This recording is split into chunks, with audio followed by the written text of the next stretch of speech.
जिसने हमारे आजादी के आंदोलन का रास्ता प्रशस्त किया। और कब वंदे मातरम की रचना हुई? वंदे मातरम की रचना की पृष्ठभूमि हम सब ने जरूर याद करनी चाहिए। उसकी पृष्ठभूमि में सदियों तक इस्लामिक आक्रमण को झेलकर इस देश की संस्कृति और इस देश का इतिहास झंझोड़ने का काम, शीर्ण वीर्ण करने का काम हुआ था। उसके बाद अंग्रेजों ने अपने शासन के काल में, भारत के गुलामी के काल में एक नई सभ्यता, एक नई संस्कृति हमें थोपने का प्रयास किया था। और उस वक्त ये वंदे मातरम का रचना बंकिम बाबू ने की। और वो रचना के अंदर बहुत बारीकी से जो हमारी मूल सभ्यता थी, हमारा सांस्कृतिक राष्ट्रवाद था, देश को माता के रूप में कल्पना कर कर, देश की माता के रूप में जो कल्पना की, इसकी आराधना करने की हमारी परंपरा थी, उसको उन्होंने पुनः प्रस्तापित किया था। और इसीलिए ये गीत देखते देखते कोई प्रचार के बगैर, उस वक्त ना सोशल मीडिया था, ना प्रचार के कोई साधन थे, उल्टा जो सरकार थी वो तो उसको रोकना चाहती थी, प्रतिबंध लगाती थी। वंदे मातरम बोलने वालों पर कोड़े बरसाए जाते थे, जेल में डाल दिए जाते थे। फिर भी वो सारे प्रतिबंधों को पार कर कर हर एक व्यक्ति के मन को भी छुआ, आत्मा को भी छुआ, और अनेक प्रताड़नाएं झेलते हुए भी वंदे मातरम कश्मीर से कन्याकुमारी तक फैल गया। मान्यवर, ये एक प्रकार से भारत के संस्कृति के प्रति श्रद्धा रखने वाले सभी लोगों को पुनः जागरण का मंत्र बन गया। गुलामी के कालखंड में कई मंदिर, विश्वविद्यालय, कला केंद्र, हमारी कृषि व्यवस्था है, हमारी शिक्षा व्यवस्था, कई सारी लाइब्रेरी अस्त व्यस्त हो गई, तोड़ दी गई, शीर्ण वीर्ण कर दी गई। मगर हमारी संस्कृति, उसके भाव को हमारे जनमानस से कोई नहीं मिला। मगर एक जरूरत थी वो भाव को जागरूक करने की और वो भाव को पुनः संगठित करने की। उसी वक्त बंकिम बाबू ने वंदे मातरम की रचना की और देखते देखते वंदे मातरम का नारा अक्रॉस द कंट्री, पूरे देश में ट्रैवल कर गया मान्यवर, और अंडमान निकोबार की जेलों तक पहुंच गया। उसको ना अंग्रेज रोक सके, ना अंग्रेजों की सभ्यता को स्वीकारने वाले लोग रोक सके।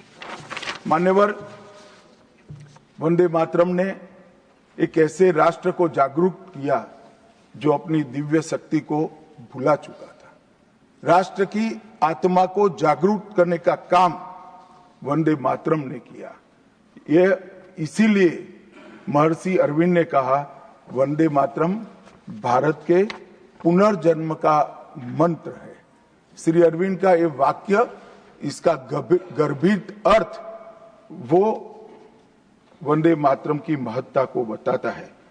मान्यवर, अरविंद घोष ने यह भी कहा कि देश को एक ऐसे मंत्र की आवश्यकता थी और ईश्वर ने उसे साकार करने के लिए ही बंकिम बाबू को इस भूमि पर भेजा था। श्री अरविंद का वंदे मातरम के लिए भाव बच्चे बच्चे के लिए एक प्रेरणा स्रोत बन गया और हमारे आजादी का नारा बन गया।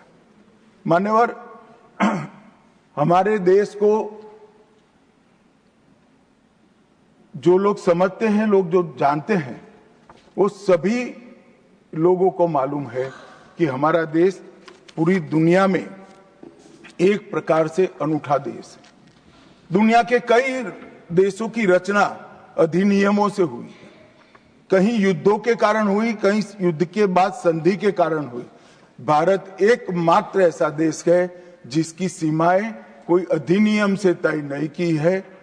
हमारे देश की सीमाएं हमारी संस्कृति ने तय की है और संस्कृति ने इस भारत को जोड़ कर रखा है। और इसीलिए सांस्कृतिक राष्ट्रवाद का जो कंसेप्ट था, उस सांस्कृतिक राष्ट्रवाद के कंसेप्ट को, सांस्कृतिक राष्ट्रवाद के विचार को सबसे पहले गुलामी के कालखंड में जागरूक करने का काम बंकिम चंद्र चट्टोपाध्याय जी ने किया। हम पूरे देश को एक बार फिर से देखें तो हमें मालूम पड़ेगा कि हमारे देश को जोड़ने वाला मंत्र हमारी संस्कृति है। हमारे देश को जोड़ने वाली, एक रखने वाला मंत्र हमारी संस्कृति है। और इसी के कारण वंदे मातरम का जो उद्घोष हुआ, उसने सांस्कृतिक राष्ट्रवाद के सिद्धांत को पहली बार एस्टैब्लिश करने का काम किया। जब अंग्रेजों ने वंदे मातरम पर कई सारे प्रतिबंध लगाए, तब बंकिम बाबू ने एक पत्र में लिखा था, मुझे कोई आपत्ति नहीं है, मेरे सभी साहित्य को गंगा जी में बहा दिया जाए। यह मंत्र वंदे मातरम अनंत काल तक जीवित रहेगा। यह एक महान गान होगा और लोगों के हृदय को जीत लेगा और भारत के पुनर्निर्माण का ये मंत्र बनेगा। आज हम देख रहे हैं कि बंकिम बाबू के वो शब्द सच हुए हैं। भले देर से ही सही, ये पूरा राष्ट्र आज सांस्कृतिक राष्ट्रवाद की परिकल्पना को स्वीकार कर आगे बढ़ रहा है। और मान्यवर, हम सब जो भारत माता की संतानें हैं, वो मानते हैं कि ये देश कोई जमीन का टुकड़ा नहीं है। वो उसको हम माँ के रूप में देखते हैं और उसका भक्ति गान भी करते हैं, और वो भक्ति गान की अभिव्यक्ति ही वंदे मातरम है। मान्यवर, आज मैं सदन में जब ये चर्चा हो रही है तब बताना चाहता हूं, वंदे मातरम की रचना में हमारे जीवन में देश की, भारत माता की कल्पना का जो योगदान है, उसको बहुत अच्छे तरीके से भावना के साथ वर्णन किया है। जल, फल और समृद्धि तीनों की दायिनी भारत माता को बताया गया। शोभित पुष्पों से मन को प्रफुल्लित करने वाली भी भारत माता को बताया गया। सरस्वती, लक्ष्मी, दुर्गा, ये तीनों का जो स्वरूप है वो भारत माता है। एक प्रकार से हमारा समृद्धि, हमारी सुरक्षा, हमारा ज्ञान, हमारा विज्ञान, ये सब भारत माँ की ही कृपा है और उसकी आराधना से ही प्राप्त हो सकता है। इतना बड़ा एक संकल्प बंकिम बाबू ने रखा। दुर्गा की वीरता, लक्ष्मी की संपन्नता और सरस्वती की मेघा, ये तीनों हमें भारत माँ की कृपा ही दे सकती है, या मिट्टी ही दे सकती है। इसीलिए इसको बार बार प्रणाम करना चाहिए, माँ को प्रणाम करना चाहिए। मान्यवर, एक प्रकार से जिसकी उद्घोषणा 150 साल पहले बंकिम बाबू ने की, ये विचार तो बहुत चिर पुरातन है। रामायण के अंदर प्रभु श्री राम ने भी, जब उनको सलाह दी गई कि इतनी वैभवशाली लंका है, आप लंका जीत ही लिए हो, तब अयोध्या जाकर क्या करना है, यहीं रह जाते हैं। तब उन्होंने कहा कि माता और मातृभूमि ईश्वर से भी बड़ी होती है, मैं माता और मातृभूमि का त्याग करूं। मातृभूमि के महिमा मंडन प्रभु श्री राम ने भी किया। मातृभूमि का महिमा मंडन आचार्य शंकर ने भी किया और मातृभूमि का महिमा मंडन आचार्य चाणक्य ने भी किया। ये सभी ने समय समय पर हमारे अस्तित्व को मातृभूमि के साथ जोड़ने का काम किया। मातृभूमि ही हमें पहचान देती है, वही हमें भाषा देती है, वही सभ्य जीवन जीने की संस्कृति का आधार बनाती है और वही हमारे जीवन को ऊपर उठाने का अवसर देती है। इसलिए मातृभूमि से ज्यादा कुछ हो नहीं सकता। ये भाव जो चिर पुरातन भाव था, उसको बंकिम बाबू ने पुनर्जीवित किया और वो घनघोर रात्रि जैसे गुलामी के कालखंड के अंदर जैसे एक बिजली प्रकाश फैला देती है, उसी प्रकार से वंदे मातरम के गान ने घनघोर अंधेरे के अंदर, जन जन के अंदर गुलामी की मानसिकता छोड़कर आजादी की प्राप्ति, स्वराज की प्राप्ति का एक जोश जगाने का काम किया। मान्यवर महर्षि अरविंद ने वंदे मातरम को गीत नहीं, हमारी आध्यात्मिक शक्ति का प्रतीक माना। उन्होंने बहुत सुंदर तरीके से वर्णन किया है कि स्थूल, सूक्ष्म और कारण तीनों प्रकार से वंदे मातरम भारत की शक्ति को जगाता है। स्थूल शरीर, वंदे मातरम का उच्चारण हमारी शरीर में शक्ति और उत्साह भरता है। राष्ट्रभक्ति की क्रिया प्रक्रिया शक्ति को जगाती है। सूक्ष्म शरीर हमारे भावनाएं, हमारे विचारों को वो शुद्ध करता है और हमारी चेतना को वो जागरूक करता है। और कारण आध्यात्मिक शरीर में भी उन्होंने कहा कि बंकिम बाबू एक ऋषि चेतना से प्राप्त मेघा से ही वंदे मातरम की रचना की है। और बहुत अच्छे तरीके से उन्होंने कहा यह गीत केवल देशभक्ति की, देश प्रेम की अभिव्यक्ति नहीं है, बल्कि भारत माता की दिव्य शक्ति का आह्वान है। भारत की मूल चेतना, सनातन शक्ति, उसको पुनर्जीवित करने का ये वंदे मातरम मंत्र है। और इसीलिए आजादी के वक्त सभी हमारे नेताओं ने वंदे मातरम को आजादी के आंदोलन का आधार बनाने का काम किया। कई सारे हमारे आजादी के संग्राम के सेनानी जिनको अंग्रेजों ने फांसी पर चढ़ाया, इस सब में एक चीज सामान्य निकल कर आती है, तो फांसी के तख्ते पर चढ़ते चढ़ते जो शहीद अंतिम शब्द बोले वो सभी के मुंह से वंदे मातरम ही निकला। स्वदेशी का आह्वान करना हो, विदेशी माल का बहिष्कार करना हो, राष्ट्रीय शिक्षा का आह्वान जगाना हो, हर वक्त राष्ट्रभक्ति जगाते वक्त वंदे मातरम का उद्घोष इस देश ने सुना भी, इस देश ने महसूस भी किया। पंजाब के गदर आंदोलन में वंदे मातरम के शीर्षक से कई पर्चे बांटे गए। महाराष्ट्र में वंदे मातरम के विशेष अंक गणपति और शिवाजी के उत्सव में बांटे जाते थे। तमिलनाडु में सुब्रह्मण्यम भारती जी ने तमिल अनुवाद कर हिंद महासागर को भी क्रांति की चेतना से आंदोलित कर दिया था। मान्यवर 1907 में कलकत्ता में वंदे मातरम नाम का एक अंग्रेजी अखबार शुरू हुआ, जिसके संपादक महर्षि अरविंद थे। ब्रिटिश सरकार ने उसको सबसे खतरनाक राष्ट्रवादी पत्र माना। वो राष्ट्रवादी भी कहते थे और खतरनाक भी कहते थे। और श्री अरविंद पर राजद्रोह का मुकदमा भी चला और उनको सजा भी गई। अंततोगत्वा उसको प्रतिबंधित कर दिया। मान्यवर कांग्रेस के अधिवेशनों ने भी वंदे मातरम के महिमा मंडन को, वंदे मातरम के गान को गाया। 1896 में गुरुवर टैगोर ने कांग्रेस अधिवेशन में इसको पहली बार सार्वजनिक रूप से गाया। 1905 में कांग्रेस के वाराणसी अधिवेशन में महान कवियत्री गायिका सरला देवी चौधरानी ने पूर्ण वंदे मातरम का गायन किया।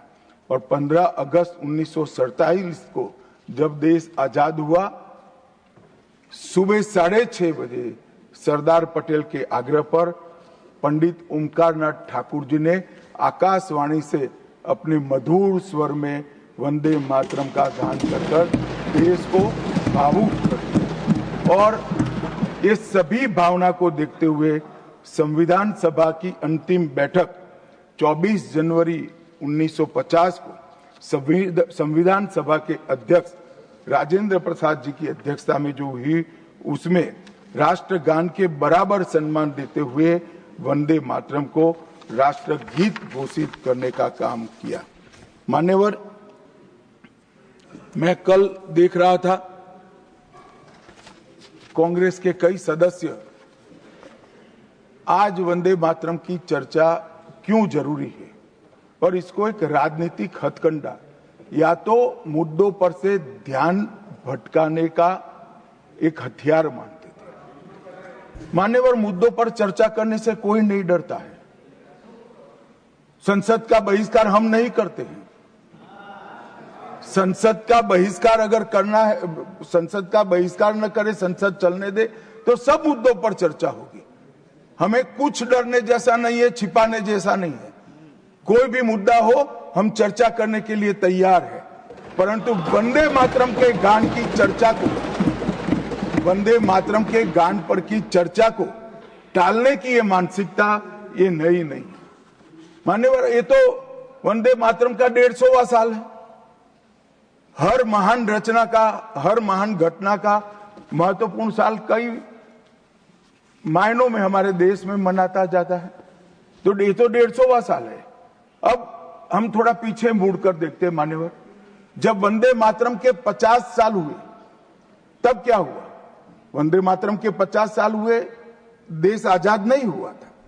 और वंदे मातरम की स्वर्ण जयंती हुई 1937 में। तब जवाहरलाल नेहरू जी ने वंदे मातरम के 2 टुकड़े कर उसको 2 अंतरों तक सीमित करने का काम किया। कांग्रेस पार्टी की 50वें साल में जो एक प्रकार से वंदे मातरम का महिमा मंडन करने की पद्धति थी,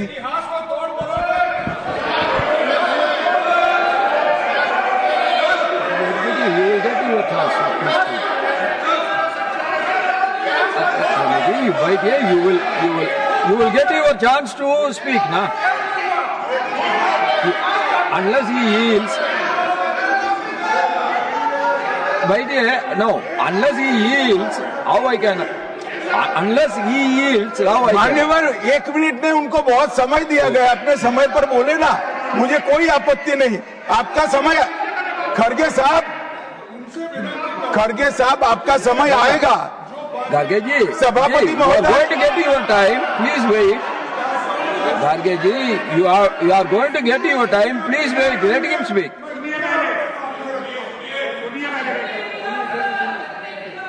मान्यवर, 50वें पड़ाव पर वंदे मातरम को सीमित कर दिया गया। वहीं से तुष्टीकरण की शुरुआत हुई और वो तुष्टीकरण जाकर देश के विभाजन में मान्यवर, मेरे जैसे कई लोगों का मानना है, कांग्रेस पार्टी को पसंद आए ना आए, अगर वंदे मातरम के तुष्टीकरण की नीति के तहत 2 टुकड़े न करते तो देश का बंटवारा नहीं होता और देश पूरा होता। मान्यवर, 50 साल के बाद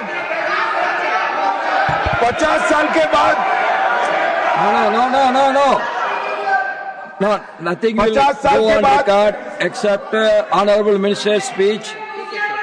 Please. मान्यवर, 50 साल के बाद वंदे मातरम 100 साल का हुआ।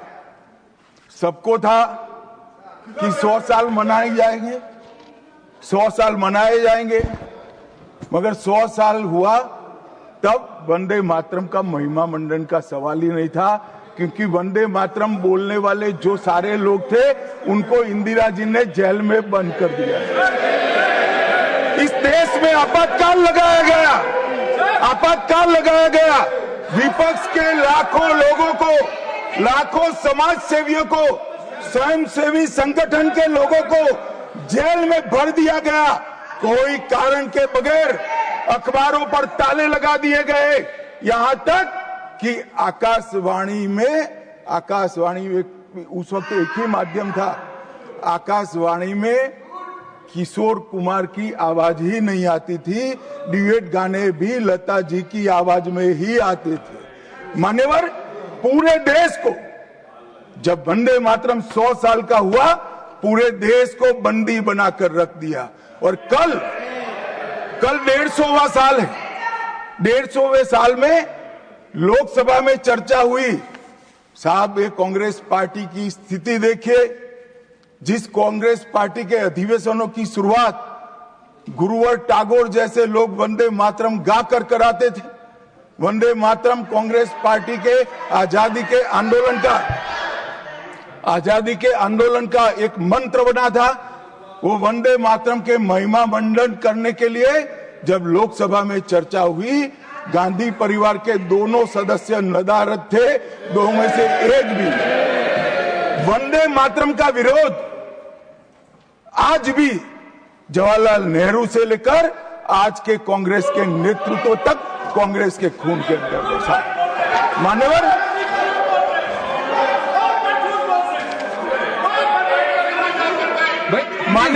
प्लीज आप बैठिए, प्लीज आप बैठिए। मान्यवर, मैं तथ्यों के आधार पर कहता हूं, कांग्रेस पार्टी की एक नेत्री ने कांग्रेस बैठ जाओ रामदास।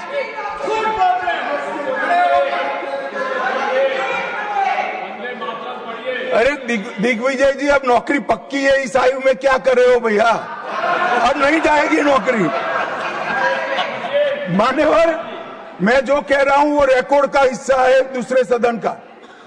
मान्यवर, दूसरे सदन की चर्चा में कांग्रेस पार्टी की एक प्रमुख नेत्री ने कहा है कि वंदे मातरम की आज चर्चा की कोई जरूरत नहीं है। मुझे मालूम नहीं पड़ता कि वंदे मातरम से नो रमेश जी क्या कहा? जयराम रमेश जी प्लीज बैठिए, प्लीज आप बैठिए जी। साहब, माननीय सदस्य जयराम जी का प्रॉब्लम है कि वो सिर्फ विपक्ष की ही बात सुनते हैं, अपने नेताओं की बात को सुनते नहीं है। मैंने ऐसा नहीं कहा, आपने कहा है। मैंने ऐसा कहा कि लोकसभा में चर्चा में कांग्रेस पार्टी की एक प्रमुख नेत्री ने कहा है कि अभी इस समय वंदे मातरम की चर्चा की कोई जरूरत नहीं। ये रिकॉर्ड पर है, रिकॉर्ड पर।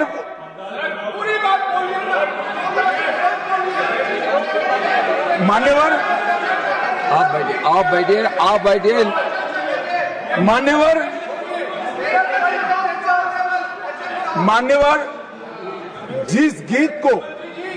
जिस गान को महात्मा गांधी ने राष्ट्र की शुद्धतम आत्मा से जुड़ा हुआ गीत कहा, बिपिन चंद्र पाल ने एक राष्ट्र धर्म है जिसमें राष्ट्रभक्ति और कर्तव्य दोनों समाहित है, जिसकी अभिव्यक्ति वंदे मातरम करता है, वो वंदे मातरम का टुकड़ा करने का काम भी कांग्रेस पार्टी ने किया था।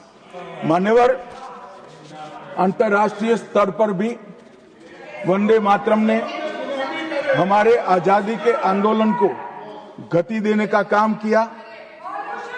श्यामजी कृष्ण वर्मा, मैडम भिखाजी कामा और वीर सावरकर ने जो भारत का त्रिवर्ण ध्वज निर्मित किया था, उस पर स्वर्णिम अक्षर में एक ही नाम था, वंदे मातरम। मान्यवर, बर्लिन के ओलंपिक्स में भी 1936 में गुलामी के कालखंड में भी जब हमारे हॉकी की हमारी टीम को उत्साह की जरूरत थी, प्रेरणा की जरूरत थी, कोच ने लाइन में खड़े कर भावपूर्ण तरीके से वंदे मातरम का गान किया और हम गोल्ड मेडल जीतकर आ गए।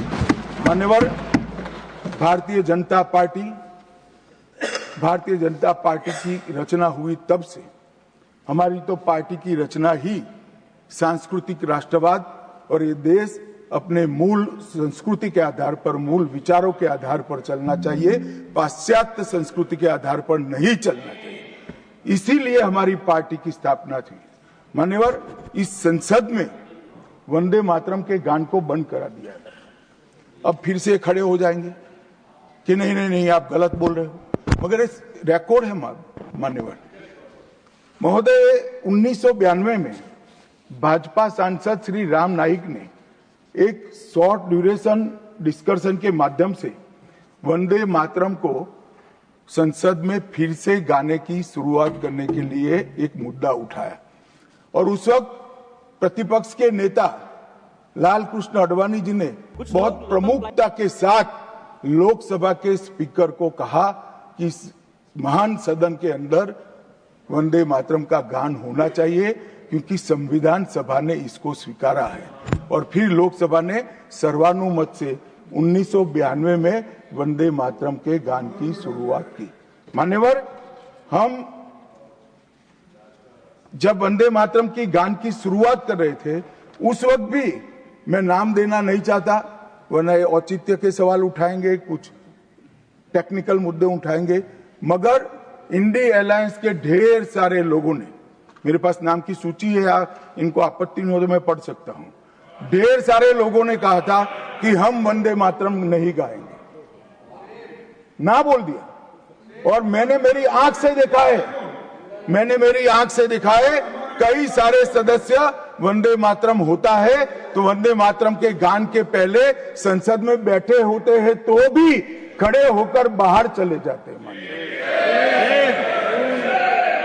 मैं आपको विश्वास से कह सकता हूं मान्यवर, ये कह रहे हैं कि कांग्रेस पार्टी पर झूठे आरोप लगाए। मैं विश्वास से कह रहा हूं, भारतीय जनता पार्टी का एक भी सदस्य वंदे मातरम के गान के वक्त सम्मान के साथ खड़ा न हो, ऐसा हो ही नहीं सकता, क्योंकि वंदे मातरम के गान के प्रति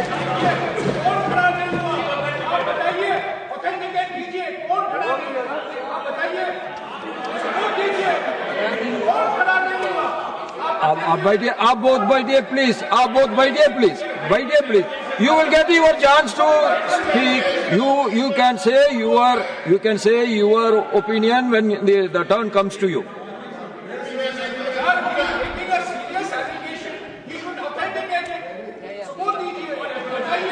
मान्यवर, अरे सुनो तो, बोल क्या करते हो भैया, मुझे सुनो तो। मान्यवर, सम्मानीय सदस्य जी ने कहा है कि कौन कौन कांग्रेस पार्टी के लोगों ने वंदे मातरम नहीं गाने के लिए स्टेटमेंट दिया है और संसद के वक्त बाहर चले गए हैं। मैं इसकी सूची आज शाम होने के पहले सदन के पटल पर रख दूंगा। मेरा विनंती है कि वो कांग्रेस सदस्यों के नाम इस चर्चा का हिस्सा करने के लिए आप आदेश करिएगा। इस सदन की चर्चा के रिकॉर्ड पर रहना चाहिए कि कांग्रेस पार्टी के सदस्य वंदे मातरम का विरोध करते हैं। इस देश की जनता इनको जाननी चाहिए। मान्यवर, मैं दे देता हूं, दिग्विजय सिंह पढ़ लीजिएगा।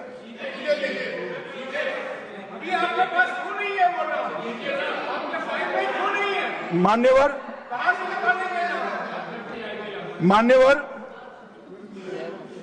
वंदे बंकिम चंद्र चटर्जी की, चट्टोपाध्याय जी की 130वीं जयंती पर हमारी सरकार ने, डाक विभाग ने एक स्टैंप जारी किया। स्वतंत्रता की 75 की वर्षगांठ के उपलक्ष्य में हर घर तिरंगा का अभियान भी हमने करा और उस वक्त हमारे प्रधानमंत्री जी ने जनता का आह्वान किया था कि तिरंगा फहराते वक्त वंदे मातरम बोलना नहीं भूलना चाहिए। और मान्यवर, ये वंदे मातरम की 150वीं वर्षगांठ, उसको भी भारत सरकार बहुत अच्छे तरीके से हमने मनाने का तय किया है। 1 अक्टूबर 2025 को केंद्रीय मंत्रिमंडल ने पूरा वर्ष वंदे मातरम के यशोगान में मनाया जाएगा, इसका प्रस्ताव पारित किया। 24 अक्टूबर 25 को राष्ट्रीय और अंतर्राष्ट्रीय स्तर पर समन्वयित कार्यक्रमों की रूपरेखा तय की गई। माननीय प्रधानमंत्री जी ने भारत माता को पुष्पांजलि देकर 7 नवंबर 25 को नई दिल्ली में ये वर्ष का शुभारंभ किया। उसका चरण 1 नवंबर में हो चुका है, चरण 2 जनवरी 26 में होगा, चरण 3 अगस्त 26 में होगा और चरण 4 नवंबर 26 में होगा। स्मारक डाक टिकट का वो भी हम जारी कर चुके हैं, सिक्का भी जारी कर चुके हैं। वंदे मातरम नाद एकम रूप अनेकम, ऐसे शीर्षक से 75 वादकों द्वारा विशेष सांस्कृतिक प्रस्तुतिकरण की रचना भी हो चुकी है और सुबह 10 बजे उस दिन 7 नवंबर को देश भर में सामूहिक वंदे मातरम का गान भी भारत सरकार के आह्वान पर देश की जनता ने किया। मान्यवर, वंदे मातरम के 150 वर्ष इसकी डॉक्यूमेंट्री और प्रदर्शनी बनाई गई है हर जिला सेंटर पर, और हो सके तो तहसील सेंटर पर उसको दिखाया जाएगा। डिजिटल मोड पर करोड़ों लोगों को वो प्रदर्शनी भी भेजी जाएगी। ऑल इंडिया रेडियो, दूरदर्शन और FM चैनलों पर विशेष कार्यक्रमों को प्रसारित करने का हमने आयोजन किया है। प्रेस सूचना ब्यूरो द्वारा टायर T2 और टायर 3 शहरों में चर्चा सभाएं का आयोजन होने वाला है। सभी भारतीय दूतावासों में वंदे मातरम आधारित सांस्कृतिक संध्याएं आयोजित होने वाली है। Vande Mataram salute to mother earth के तहत वृक्षारोपण अभियान चालू है।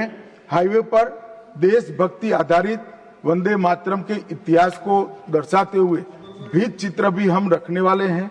रेलवे स्टेशन और हवाई अड्डों पर LED डिस्प्ले के माध्यम से सार्वजनिक घोषणा भी होगी और वंदे मातरम और बंकिम चंद्र चट्टोपाध्याय जी पर 25 लघु फिल्में 1-1 मिनट की बनाने का भी हमने शुरुआत कर लिया है। मान्यवर, देश के प्रधानमंत्री जी ने लाल किले से अमृत काल के लिए पंच प्रण की घोषणा की थी। इसमें एक, जब देश आजादी की शताब्दी मनाता हो उस वक्त विकसित भारत का लक्ष्य हमने तय करना है। गुलामी की हर मानसिकता से मुक्ति प्राप्त करनी है। अपनी विरासत पर गर्व लेना है। देश की एकता और एकजुटता और अखंडितता को हमें संभाल कर रखना है और नागरिकों में कर्तव्य की भावना को हमें आगे बढ़ाना है। मान्यवर, जब देश के आजादी के 75 साल हुए, कोरोना काल होने के बावजूद 2 साल तक पूरे देश के हर गांव-गांव में आजादी के अमृत महोत्सव को मनाया गया।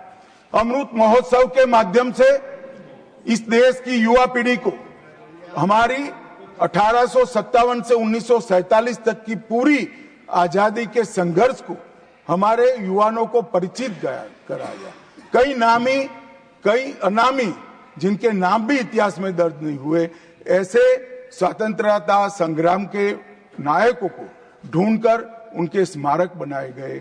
देश भर में कई कार्यक्रम हुए और देशभक्ति का एक नया ज्वार खड़ा करने का प्रयास आजादी के बाद पहली बार 75 साल जब मनाए गए तब हुआ। और वहां से अटके नहीं, माननीय प्रधानमंत्री जी ने अमृत काल का विचार रखा।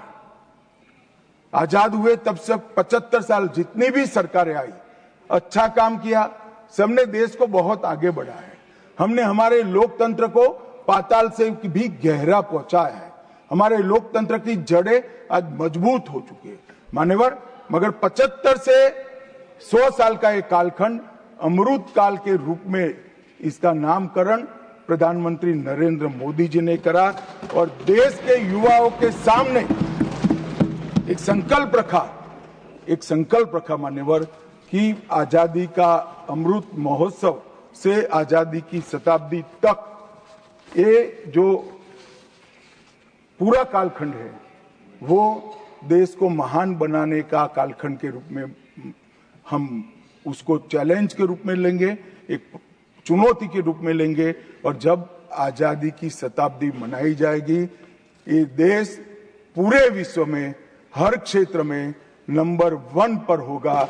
ऐसे देश और मान्यवर संकल्प आज प्रधानमंत्री जी का अकेले का नहीं है, कोई एक पॉलिटिकल पार्टी का नहीं है।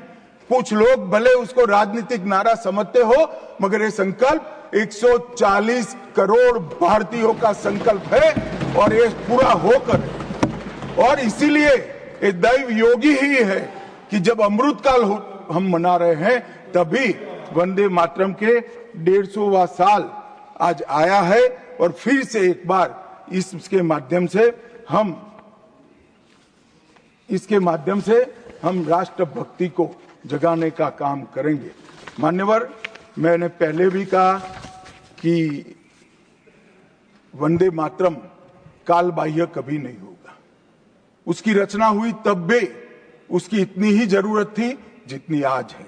और मान्यवर, उस जमाने में वंदे मातरम देश को आजाद बनाने का कारण बना और अमृत काल में देश को विकसित और देश को महान बनने का नारा वंदे मातरम बनेगा, इसका मुझे पूरा विश्वास है। और मैं मानता हूं कि सदन में बैठे हुए सभी सदस्यों की साझी जिम्मेदारी है कि हम बच्चे बच्चे के मन में वंदे मातरम के संस्कार पुनः जागृत करें, हर युवा के मन में वंदे मातरम के नारे को प्रस्तापित करें, हर किशोर को वंदे मातरम की व्याख्या के रास्ते पर अपना जीवन समर्पित करने के लिए उसको प्रेरित करें। और वंदे मातरम का ये उद्घोष ही हमारे आजादी के सेनानियों ने जो भारत की कल्पना की थी वो भारत की रचना का कारण बनेगा। और मैं मानता हूं कि सदन की भावना हमारी युवा पीढ़ी तक विशेषकर पहुंचेगी, इसका मुझे पूरा विश्वास है। आपने मुझे समय दिया, इसलिए मैं आपका पूरा धन्यवाद कर मेरी वाणी को श्रीमान मल्लिकार्जुन खड़गे जी।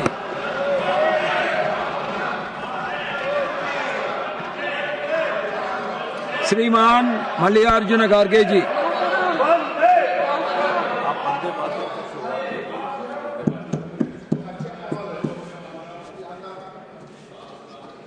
सभापति महोदय,